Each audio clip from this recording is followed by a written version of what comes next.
Hello and welcome to this week's episode of Coaster News. And as always, we've got some amazing news from different theme parks, rides, attractions and events all over the world. So let's get straight into the news today. Our top story for tonight, the name for Project Exodus at Thorpe Park has finally been revealed. And the day has finally come where we can stop calling it Project Exodus and we can now call it by its brand new official name. And they have said that the brand new roller coaster is going to be called Hyperia. And it is going to obviously open in 2024 as the UK's tallest and fastest roller coaster. This is honestly so amazing. And it even builds up loads of hype around it as well. The reveal of the name. If you know what I'm talking about, basically Hyperia is obviously a brand new roller coaster coming to Thorpe Park, located in Surrey, England. It is a Mack Rides hypercoaster. It's going to stand over 236 foot tall. It's going to reach speeds of, well, we don't know the exact, but they said it's going to be over 80 miles an hour. But because they literally said it's going to be over 80 miles an hour in the video, it's presumed it's going to be at exactly 80 miles an hour, which is a bit weird because they're calling it the UK's fastest, and Stealth, which is also what Thorpe Park, goes at exactly 80 miles an hour as well. So unless there's a slight difference when it opens, I don't know. But point being, it was originally planned back in 2021. They spent basically the whole of last year getting planning permission for it, and now they spent the whole of this year preparing for it, and now they're literally preparing to go vertical. They're literally this close. They're probably going to go vertical within maybe a few days, or because they're this close to going vertical. Loads of ride parts will arrive from side, even some track for the ride arrived last week, and it looks brilliant. And today they revealed the official name with a brand new POV, an official one with the correct colour scheme, because they made a mini website which showed the POV from Mack Rides, but with all the wrong colour scheme and things like that. And they built up quite a lot of hype around it. They released a video on social media, on YouTube. It wasn't due to premiere until 10:15 in the evening last night. It's quite late, to be honest. And honestly, which is obviously, and it was amazing. They even did a special announcement event at Thorpe Park on the same evening that was also the press previews for Fright Nights, which I'll get into that later. They literally shows the new video in the marquee in front of all those who attended the press previews for Fright Nights, and they changed all the lighting on the bridge to become gold, and they put loads of banners on the entrance saying Hyperia new for next year. And honestly, it looks like a massive sort of event that they even did for it and all. And it looks absolutely amazing, and I cannot wait for Hyperia to open next season. In other news today, Busch Gardens Tampa in Florida have announced a brand new B&M Family Inverted roller coaster to open next season. And I'm honestly really glad that Busch Gardens are investing in more family attraction. I mean, honestly, broadening their lineup, as you can imagine. But if you know what I'm talking about, basically, Busch Gardens Tampa is a theme park located in Tampa, which is in Florida. I think it's near Miami. It is home to quite a lot of roller coasters. I think it's currently got 9 operating at the time of this recording.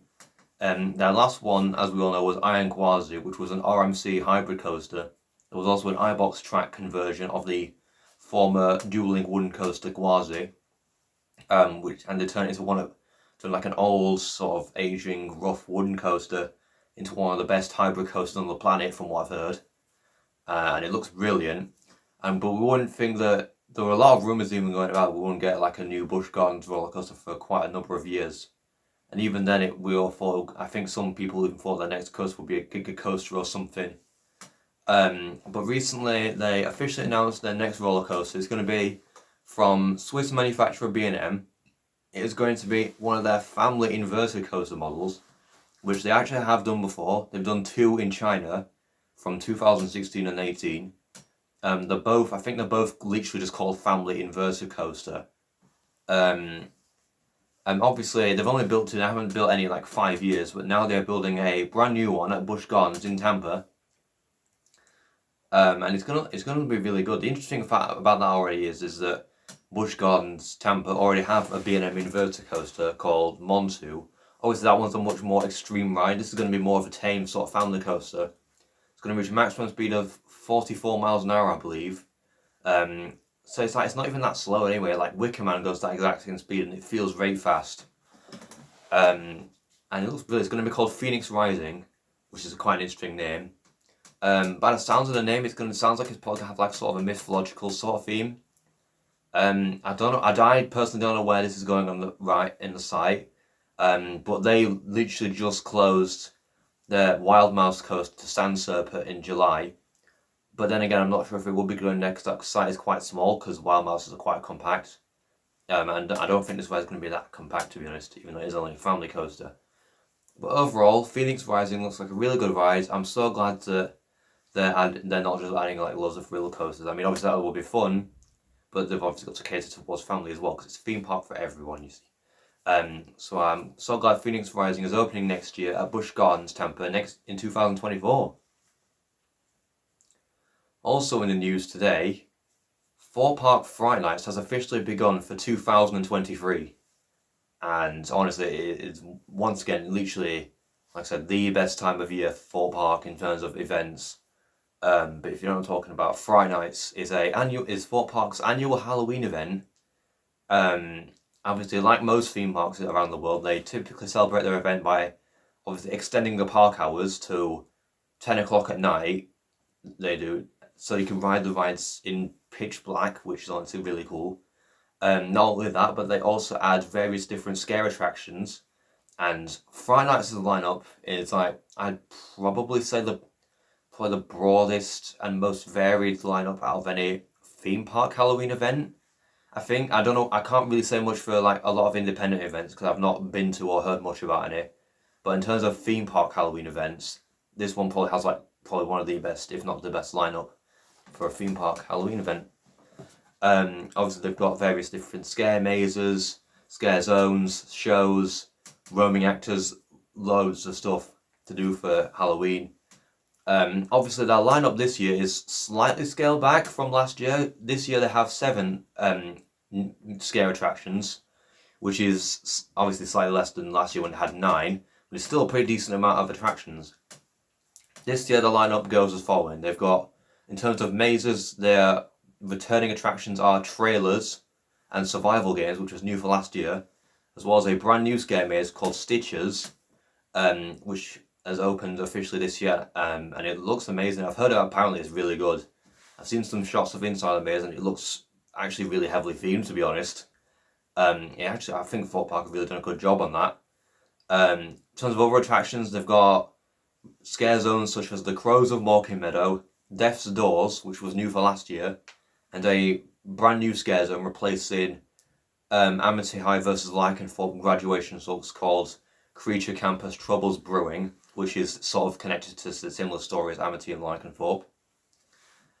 As well as if they have what they are calling Scare and Entertainment Zone, which is similar to a scare zone, but it's more roaming characters than anything. And the main stuff is going on the stage called Lucifer's Lair, which is replacing the former Birthday Bash attraction, which was introduced for the 20 Years of Fear in 2021. And overall, this whole lineup this season actually looks really good. I wish I could be going to Fright Nights this year. Honestly, it looks so amazing. And I wish that other theme parks like Alton Towers would take notes from Fright Nights for their event. But overall, this year's Fright Nights looks brilliant, and I wish I could experience it. And finally, in the news today, the Curse at Alton Manor is actually receiving brand new special effects in time for the launch of Scarefest this year. Now, this wasn't really expected to be announced by Alton Towers. It was rumoured, but we didn't actually expect to announce something like this, at least not this early on in the season. We probably thought it would be announced during the close season. But if you don't know what I'm talking about, basically the Curse at Alton Manor is a haunted house dark ride style attraction located at Alton Towers in Staffordshire, England. It is the third iteration, the third theme version of what was originally known as the Haunted House, which originally opened in 1992. But the original Haunted House closed in 2003. They rethemed it all, added laser guns, and reopened it in 2003 as Duel: The Haunted House Strikes Back. which then operated until 2022, where they once again rethemed it all, removed the laser guns, made it a much more immersive story experience, and rethemed it to the Curse at Alton Manor earlier this season in March. Now, obviously, since the ride opened, it's received generally positive reviews from both general public and enthusiasts. Obviously, there were a couple of criticisms. Obviously, my personal thoughts on it is a brilliant ride. I mean, it's not like on the same level as some of the Disney dark rides like Haunted Mansion or Pirates of the Caribbean, and I would know because I've been on a few of them, but for a UK theme park, it's actually pretty impressive. But there are a couple of criticisms surrounding this ride, main ones being there are a couple of spots in the ride where it's just pitch black, there's no theming. Obviously, they could improve on those. They could add some new special effects and scenes in there. There are rumours. There are actually rumours of a new scene being signed off onto the attraction, as well as so many effects, like some like the like in the attic scene where you see the spiders appear. They don't look the greatest, I think, in my personal opinion. But other than that, I personally think the ride is really good. Now, in a news statement from Alton Towers, they have announced that they will be adding brand new special effects to Curse Alton Manor, starting from tomorrow, I believe, because they said it's in time for Scarefest. They're going to add various new smoke, lighting, sound effects. They're even going to add some Pepper's Ghost effects, which I'm actually really excited to see. Because, honestly, Pepper's Ghost special effects in theme park rides are just so amazing. If you don't know what a Pepper's Ghost special effect is on a theme park ride, look at videos of like the Haunted Mansion at Disney World. Look at the dining room scene and you'll see what I mean, but it looks amazing.